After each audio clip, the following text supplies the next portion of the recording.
आधा शरीर जीवित, आधा पत्थर। आखिर ऐसी कौन सी शक्ति थी जिसने हनुमान जी को भी रोक दिया? कथा, महाबली हनुमान पत्थर क्यों बनने लगे। कथा उस समय की है जब प्रभु श्री राम के आदेश पर समुद्र पर सेतु का निर्माण हो रहा था। वानर सेना विशाल शिलाएं ला रही थी ताकि लंका तक पहुंचने का मार्ग बन सके।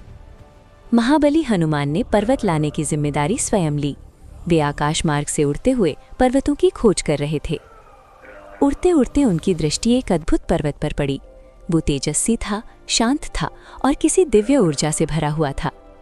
जिज्ञासावश जैसे ही हनुमान जी ने उसे स्पर्श किया, एक विचित्र घटना घटी। उनका शरीर 2 भागों में बट गया, एक भाग जीवंत और दूसरा पत्थर में परिवर्तित। तभी उस पर्वत की चेतना जाग उठी।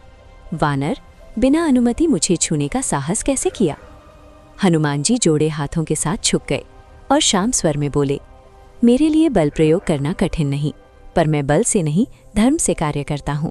मैं अपने स्वामी राम के पवित्र कार्य में सहायता के लिए आया हूँ। जैसे ही पर्वत ने राम नाम सुना, उसका क्रोध शांत हो गया, क्योंकि राम नाम में वो शक्ति थी जो पत्थर को भी पवित्र कर दे, जिस नाम से शिलाएं समुद्र पर तैरने लगी थी।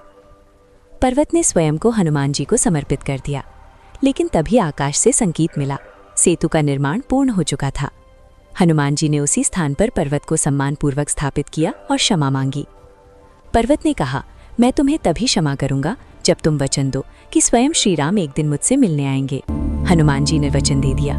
युग बीत गए, त्रेता समाप्त हुई, द्वापर आया और वही श्री कृष्ण रूप में भगवान अवतरित हुए।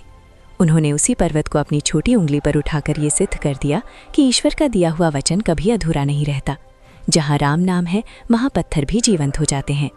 अगर आपको भी लगता है कि भक्ति बल से बड़ी है, तो श्रद्धा से लिखिए, जय श्री राम, जय हनुमान। ऐसी और पौराणिक कथाएं सुनने के लिए हमारे चैनल माइथोलॉजिकल स्टोरीज पौराणिक कहानियों को लाइक, शेयर एंड सब्सक्राइब कीजिए। धन्यवाद।